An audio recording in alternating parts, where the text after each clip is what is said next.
అంటేనే కఠినమైన ఆంక్షలు, కంచుకోట లాంటి భద్రత. కానీ ఇప్పుడు ఆ కోట గోడలు బద్దలవుతున్నాయి.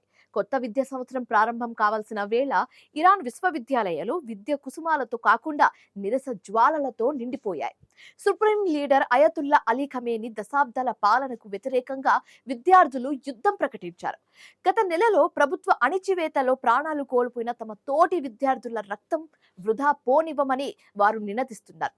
ఇప్పుడు విద్యార్థులు కేవలం మార్పును మాత్రమే కాదు, పాత రాజరికాన్ని కూడా గుర్తు చేసుకుంటున్నాయి. అయితే టెహరాన్ వీధుల్లో మారుమోగుతున్న ఈ నిరసనల వెనుక ఉన్న అసలు కథ ఏంటో ఇప్పుడు చూద్దాం.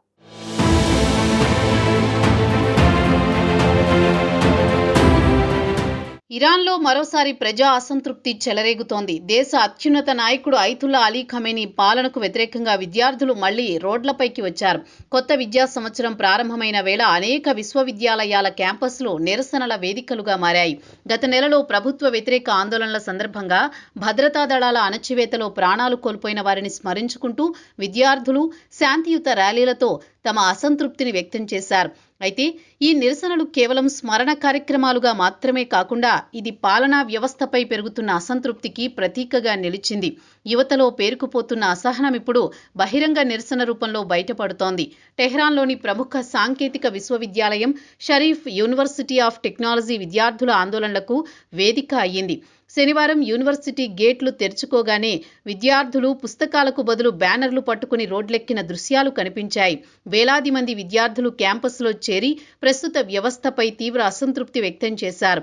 అయతుల్లా అలీ ఖమేనీని అత్యంత క్రూరమైన నాయకుడిగా అభివర్ణిస్తూ నినాదాలు చేశారు. సుప్రీం లీడర్ పదవికి ఇరాన్ రాజకీయ వ్యవస్థలో అపార అధికారాలున్నాయి. దేశ సైన్యం నుంచి న్యాయ వ్యవస్థ వరకు కీలక నియామకాల్లో ఆయనకు ప్రధాన పాత్ర ఉంటుంది.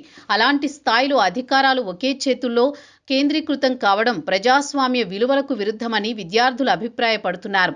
అందుకే ఈ నిరసనలు నేరుగా అత్యున్నత నాయకత్వాన్ని లక్ష్యంగా చేసుకున్నాయి.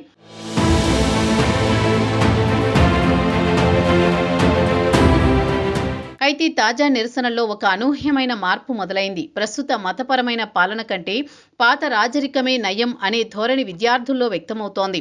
ఇరాన్ మాజీ రాజు షా కుమారుడు రెజా పహ్లావి కొత్త సుప్రీం లీడర్గా బాధ్యతలు చేపట్టాలని విద్యార్థులు కోరడం ఇప్పుడు అంతర్జాతీయంగా చర్చనీయాంశమైంది. 1979 ఇస్లామిక్ విప్లవంతో రాజ్య వ్యవస్థ ముగిసినప్పటికీ ఇప్పటికీ కొంతమంది యువతలో రాజ్యపాలన పట్ల ఆకర్షణ కనిపిస్తోంది.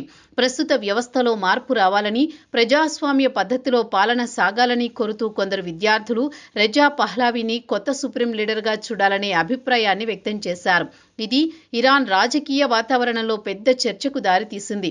కేవలం షరీఫ్ యూనివర్సిటీలో మాత్రమే కాకుండా ఇతర యూనివర్సిటీల్లోనూ ఆందోళనలు చెలరేగాయి. అమీర్ కబీర్ విశ్వవిద్యాలయం, షాహిద్ బెహెస్టీ విశ్వవిద్యాలయం వంటి ప్రాంగణాల్లో విద్యార్థులు ర్యాలీలు నిర్వహించారు. ఈశాన్య ప్రాంతంలోని మషద్ నగరంలోని ఫెర్ డౌసీ యూనివర్సిటీ ఆఫ్ మసద్లోనూ ఆందోళనలు జరిగాయి. భద్రతా దళాలు టియర్ గ్యాస్, లాఠీ చార్జీలను ఉపయోగిస్తున్నా విద్యార్థులు వెనక్కి తగ్గడం లేదు. పలుచోట్ల ప్రభుత్వ అనుకూల విద్యార్థి విభాగమైన బసీజ్ సభ్యులతో నిరసనకారుల మధ్య వాగ్వాదాలు చోటు చేసుకున్నాయి. కొన్ని చోట్ల స్వల్ప ఘర్షణలు కూడా నమోదయ్యాయి. దీంతో క్యాంపస్లు ఉద్రిక్త వాతావరణంలోకి జారిపోయాయి.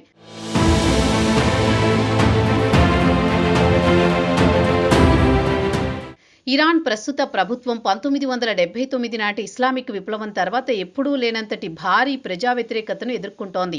1979లో జరిగిన ఇస్లామిక్ విప్లవం దేశ రాజకీయ వ్యవస్థను పూర్తిగా మార్చేసింది. ఆ తర్వాత ఇరాన్ ఇస్లామిక్ రిపబ్లిక్గా మారింది. అప్పటి నుంచి మతపరమైన నాయకత్వం ఆధారంగా పాలన కొనసాగుతోంది. సుప్రీం లీడర్కు విస్తృత అధికారాలు కేటాయించబడ్డాయి. అయితే గత 2 దశాబ్దాల్లో ప్రపంచంతో సంబంధాలు, ఆర్థిక ఆంక్షలు, నిరుద్యోగం, ద్రవ్యోల్బణం వంటి సమస్యలు ప్రజల్లో అసంతృప్తిని పెంచుతున్నాయి. ముఖ్యంగా యువతలో స్వేచ్ఛా భావనలు, మహిళల హక్కుల అంశం, వ్యక్తిగత జీవన శైలి విషయంలో ప్రభుత్వ నియంత్రణలపై తీవ్ర అసహనంతో ఉంది. ఈ అంశాలన్నీ కలిసి ఇప్పుడు ఆందోళనలకు దారితీస్తున్నాయి. గత నెలలో జరిగిన ప్రభుత్వ వ్యతిరేక నిరసనల సమయంలో భద్రతా దళాల కఠిన చర్యలు ప్రపంచవ్యాప్తంగా విమర్శలకు గురయ్యాయి. వేలాది మంది నిరసనకారులు అరెస్టయ్యారని, వందల సంఖ్యలో ప్రాణనష్టం జరిగిందని హ్యూమన్ రైట్స్ వర్గాలు ఆరోపిస్తున్నాయి. ఈ నేపథ్యంలో విద్యార్థులు మళ్లీ రోడ్డెక్కడం, గతంలో మృతులైన వారిని స్మరించుకోవడం ఒక ప్రతీకాత్మక చర్యగా మారింది. మా స్వరం ఆగదు అన్న సందేశాన్ని యువత బలంగా వినిపిస్తోంది.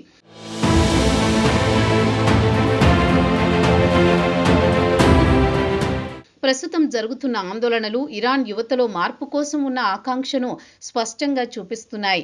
ప్రపంచంతో మమేకమవ్వాలని, ఆర్థిక అవకాశాలు పెరగాలని, వ్యక్తిగత హక్కులు రక్షించాలని వారు కోరుతున్నారు. ప్రస్తుతం తరం ఇంటర్నెట్ యుగంలో పెరుగుతోంది. గ్లోబల్ కల్చర్ను చూస్తున్న వీరు పాతకాలపు ఆంక్షలను ఏమాత్రం సహించడం లేదు. అందుకే ప్రాణాలకు తెగించి మరీ పోరాడుతున్నారు.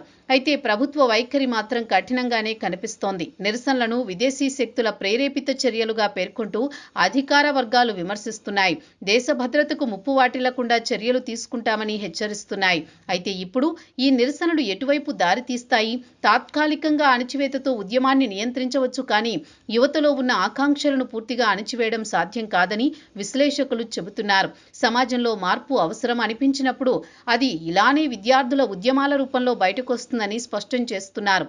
ఇరాన్ విద్యార్థులు ప్రారంభించిన ఈ పోరాటం కేవలం విద్యా సంస్థలకే పరిమితం కాలేదని, ఇది ఆ దేశ భవిష్యత్తును నిర్ణయించే పోరాటమని విశ్లేషకులు అభిప్రాయపడుతున్నారు. ఖమేనీ ప్రభుత్వం ఈ సెగను ఎలా తట్టుకుంటుంది? విద్యార్థుల డిమాండ్లకు తలొగ్గుతుందా, లేక మరింత కఠినంగా అణిచివేస్తుందా అనేది ఇప్పుడు చర్చనీయాంశంగా మారింది. ఏది ఏమైనా ఇరాన్లో జరుగుతున్న ఆందోళనలు దేశ రాజకీయ వ్యవస్థపై, పాలనా విధానంపై, స్వేచ్ఛల పరిమితిపై ప్రభావం చూపిస్తున్నాయి. అంతేకాక supreme leader Ayatollah Ali Khamenei పాలనకు వ్యతిరేకంగా యువత స్వరం పెరుగుతోంది. 1979 విప్లవం తర్వాత ఇంతటి స్థాయిలో ప్రజా వ్యతిరేకత ఇప్పుడు పెరుగుతోంది. రాబోయే రోజులు ఇరాన్ రాజకీయ భవిష్యత్తును నిర్ణయించే కీలక దశగా నిలవచ్చు. యువత స్వరం ఎంత బలంగా వినిపిస్తుందో, ప్రభుత్వం ఎలా స్పందిస్తుందో అన్నదే ఈ సంక్షోభానికి దిశానిర్దేశం చేయబోతోంది.